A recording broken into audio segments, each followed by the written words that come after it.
falar direito? É hora do quadro com o Dr. Ramon Carvalho. Coloca a vinheta!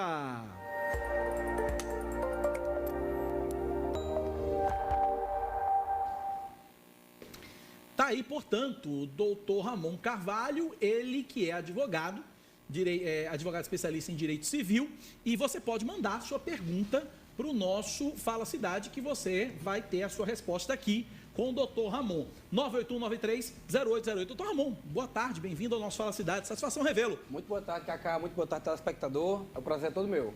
Vamos lá, então. Vamos fazer, então, as perguntas, tirar todas as dúvidas do advogado Ramon. Primeira pergunta na tela? Vamos lá, então. Coloca a primeira pergunta na tela. É uma telespectadora. Então, vamos lá. O TP. O TP tem que andar, porque aí o TP andando a gente faz. Olha só, a seguinte dúvida. Tem uma empresa que foi encerrada as atividades no dia 19 de março. Os contratos foram suspensos em abril e os colaboradores receberam em maio. A dúvida é, a empresa tem que arcar com os salários do mês de abril? Na verdade, o salário do mês de abril é referente ao período trabalhado de março. E a pandemia foi instalada, o decreto foi instalado no dia 19 de março, a 31 de dezembro, mas o mês de março inteiro ele é de inteira responsabilidade do empregador. Então, muito embora você tenha feito as suspensões, as reduções, após de 19 de março, o salário a ser pago até o 5º dia útil de abril é pago em sua integralidade pela empresa. O BEM, que é o benefício do governo, determinado pela Lei 14.020 e na antiga medida provisória 936, só começa a valer 30 dias após a primeira comunicação ao Ministério da Economia, feito pela empresa. Então, abril é pago pela empresa, sim, devido pela empresa. Se a empresa desobedecer essa regra, faz o quê? Denuncia quem? Olha, você pode sempre denunciar ao Ministério Público do Trabalho, pode denunciar ao Ministério Público normal, mas se houver os cumprimentos dessa regra, você tem um salário que não foi pago. Você pode ou procurar a Justiça do Trabalho para reaver seus direitos, ou você pode procurar o seu empregador, explicar que está faltando você pagar esse salário, mas não acontecendo, você pode pedir, inclusive, até a rescisão indireta desse contrato de trabalho na Justiça. Muito bem. O telespectador mandou um questionamento em vídeo. Coloca aí. Oi, pessoal. Eu tenho uma dúvida. Eu comprei um carro zero, ano 2018, modelo 2019, e esse carro vem me apresentando problema de infiltração. Eu queria saber se eu já levei o carro lá 2 vezes para tentar resolver esse problema e até agora nada foi resolvido. Eu queria saber se tem alguma coisa que a gente pode estar fazendo a respeito. Doutor Ramon, o tal do vício, né? O carro que ele comprou, o carro zero, e o carro vem apresentando infiltração, defeito de fábrica deve ser, né? Perfeito. O nome técnico para isso é vício redibitório, mas basicamente, qualquer produto que você compre, ele tem um prazo de garantia, para algumas coisas o carro tem um prazo até maior, mas basicamente o Código de Defesa do Consumidor, em seu artigo 18, traz para você um benefício. Se você comprou um produto e esse produto veio com vício, você tem 30 dias Se você comprar um produto, esse produto você leva para garantia, seja na autorizada na fábrica, não consertando esse produto, não consertando o defeito, ou esse defeito ocorrendo novamente, o consumidor tem 3 opções. A primeira delas, ele pode pedir que seja devolvido em sua integralidade o valor do bem, ele pode pedir que seja abatido proporcionalmente o valor do produto, ou ele pode pedir que seja substituído por um produto de igual forma e conteúdo. Nesse caso, como o produto foi devolvido 2 vezes, não foi consertado, a minha recomendação para o consumidor é que ele procure o juizado, a justiça comum, para que consiga reaver seus direitos. Muito bem. Tem uma dúvida de telespectadora. Ela disse o seguinte, ela disse que uma colega dela trabalha há 2 anos em uma escola da rede particular. Em 2019, foi feito um contrato de serviços prestados entre as partes e ela não recebeu férias em 13º salário. Esse ano, a documentação para assinar a carteira foi entregue, porém, nada foi feito e a pessoa continua dando aulas de forma online. Ela quer saber se tem direito a assinar retroativo, como ficam os direitos dela. Não só tem como deve. No Brasil é absolutamente vedado qualquer tipo de relação de trabalho sem que seja constada na CTPS. Existe até medida provisória da CTPS amarela, verde, mas que ainda não está consolidado. Então o que ocorre? Ela tem aí o 13º que ela pode requerer, as férias, inclusive todos os outros direitos, como hora extra, qualquer que seja o contrato de trabalho que ela organizou. A questão é, se ela está trabalhando sem contrato de carteira assinada, ela pode, da mesma forma, procurar a Justiça do Trabalho, procurar o Ministério Público do Trabalho para denunciar essa escola que está trabalhando de forma indevida, de forma ilegal, e pode conseguir todos os seus direitos. Lembrando que, para a Justiça do Trabalho, o trabalhador tem até 2 anos após a violação do direito ou o término da relação de contrato de trabalho para começar, para ingressar com a ação em juízo.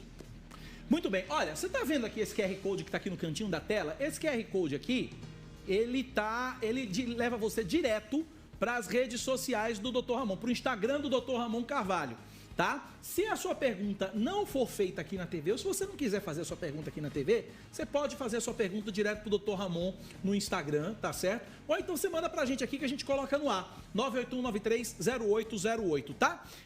Várias perguntas chegando aqui no WhatsApp. Eu tenho mais um vídeo. Vamos para o WhatsApp? Então vamos para o WhatsApp então. Olha, o telespectador aqui pergunta o seguinte: boa tarde, Cacá. Trabalho em uma empresa, domingo e feriado, e não recebo, só ganho um salário mínimo. Olha, nesse caso, está absolutamente regular. O trabalho ele é constituído por 44 horas por semana. Normalmente 8 horas por dia, segunda a sexta, 4 horas no sábado. A empresa tem a obrigação de pagar o DSR, que é o descanso semanal remunerado, e os feriados eles têm que ser pagos também, caso trabalhados, e tem que ser pagos com uma quantidade de 50% a mais da hora extra. Então, nesse caso, também há uma irregularidade na prestação de serviço, que inclusive você pode se negar a prestar esse serviço dessa forma.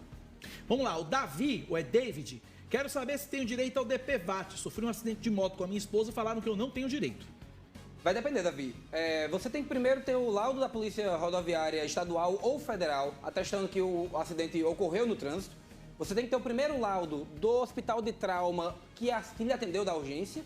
E você tem que ter tido alguma das contusões que a lei estadual, que a lei federal do DPVAT determina. Por exemplo, se você quebrou um braço, quebrou uma perna, quebrou um ombro, então eu precisaria de mais informações para te explicar se você teria direito ou não. Mas, tecnicamente, não é toda contusão que gera o acidente. Tem que ter, de fato, uma impossibilidade de se exercer o trabalho, ou impossibilidade de se manter as atividades normais. Se houver uma contusão, houver algum osso fraturado, osso quebrado, tem um rolzinho, tem uma lista que eles especificam todas as contusões possíveis e o valor de reparo. Você, se encaixando num deles, vai haver a subsunção do fato à norma e você sim terá direito ao DPVAT. Que você pode... Desculpa, Cacá. Pois não. Que você pode requerer administrativamente no site do próprio DPVAT, super simples, recebe com até 90 dias, ou você pode, caso o DPVAT se negue, ir para o juizado especial e requerer lá. Muito bem, mais um telespectador aqui manda pergunta pelo WhatsApp. Meu CPF não consta no auxílio do FGTS. Acho que ele está falando do saque emergencial do FGTS, né? Sou de setembro, vai ser liberado agora dia 31 de agosto. Sou fichado, deve ter carteira assinada, né? 2 anos e 4 meses. Será que eu não vou ter direito? Olha, se você tem carteira assinada, você não está recebendo o auxílio, está recebendo o bem. Mas em todo caso, todos os cidadãos vão ter direito sim. A questão é, você tem que verificar o que está acontecendo. Se tem uma irregularidade no seu CPF, o que está acontecendo, se a empresa que te contratou não informou o Ministério da Economia que você estava no rol de empregados, tem que verificar o que está acontecendo. O mais recomendável existe um saque no site da Caixa Econômica, em que eles vão te passar bem direitinho qual é a situação, enviado ou não, porque, por exemplo, se você está de atestado, se você tem alguma outra situação, essa data que a empresa vai comunicar ao Ministério da Economia vai acabar mudando. Mas o que eu te recomendo mesmo é procurar a empresa e verificar por que não aconteceu. Lembrando sempre que se a empresa não informou que você trabalha nela no período de 10 dias, a empresa vai ter que pagar esse auxílio ao invés do governo federal. Essa pergunta é curiosa aqui, ó. Comprei um sofá em dezembro com garantia de 6 meses. Na entrega veio rasgado, creio eu que foi na subida para o apartamento. Depois que voltou, eu e meu esposo procuramos a loja e o vendedor que nos vendeu tinha sido demitido. E depois conseguimos falar com alguém e uma moça na loja falou que já tinha passado do prazo de garantia. Não dá para entender muito a história pelo que foi colocado, mas a questão é... Comprou o sofá na hora de transportar, rasgou. A minha dúvida é, você procurou a empresa para falar desse defeito após os 6 meses da garantia ou procurou logo quando entregou?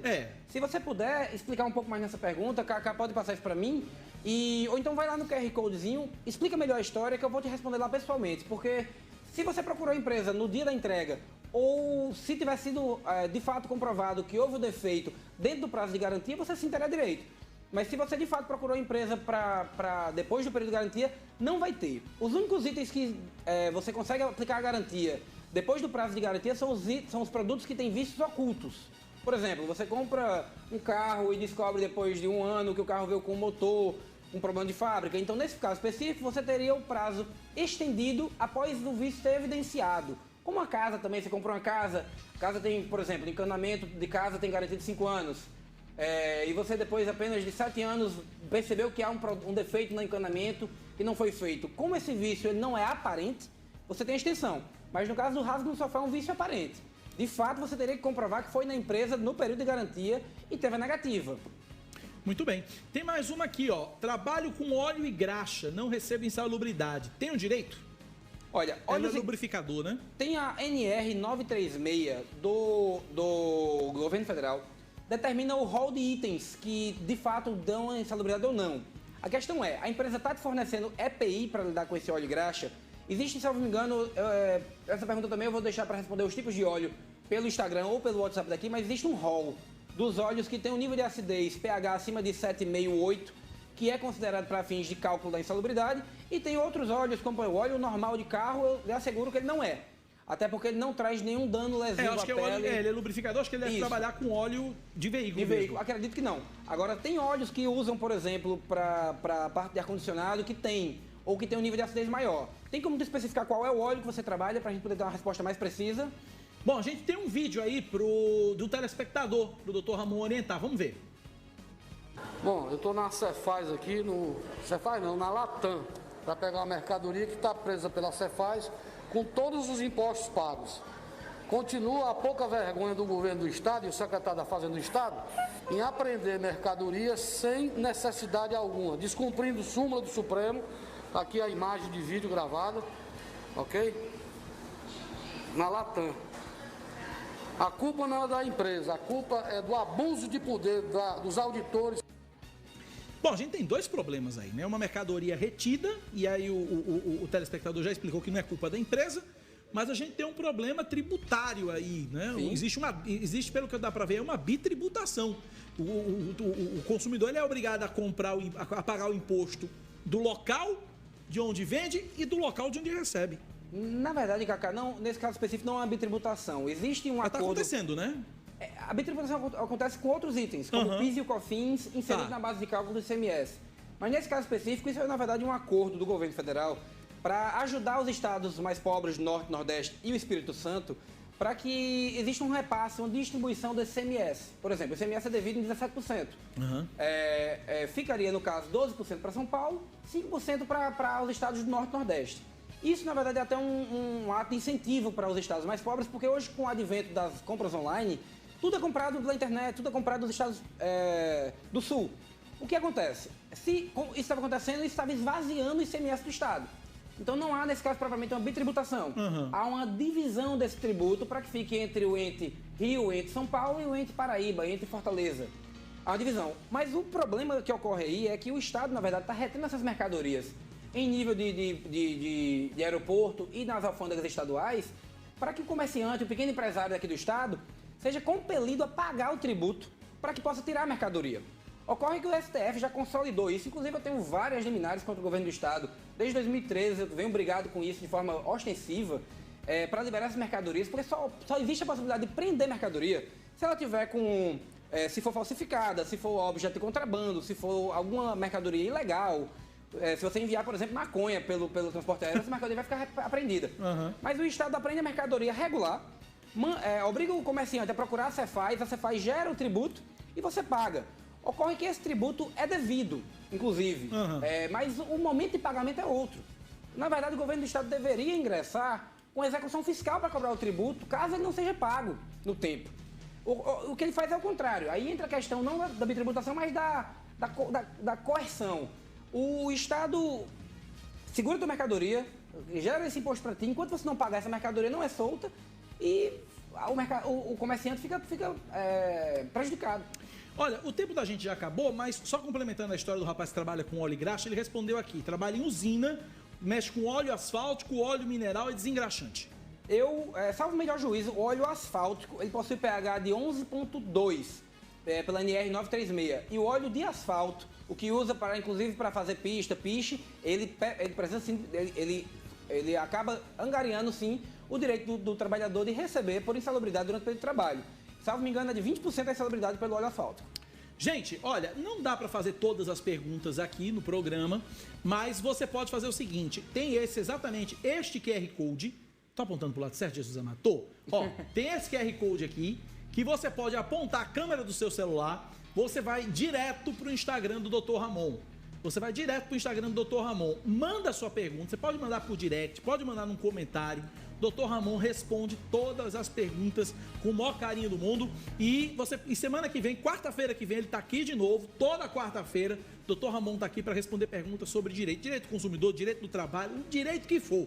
Você pode mandar sua pergunta, o Dr. Ramon responde pra gente aqui. Dr. Ramon, obrigado por hoje, até a próxima. Muito obrigado, tenha um bom dia, pessoal. Valeu, um abraço aí, Dr. Ramon Carvalho, é advogado no nosso Falando Direito todas as quartas-feiras aqui no nosso Fala Cidade.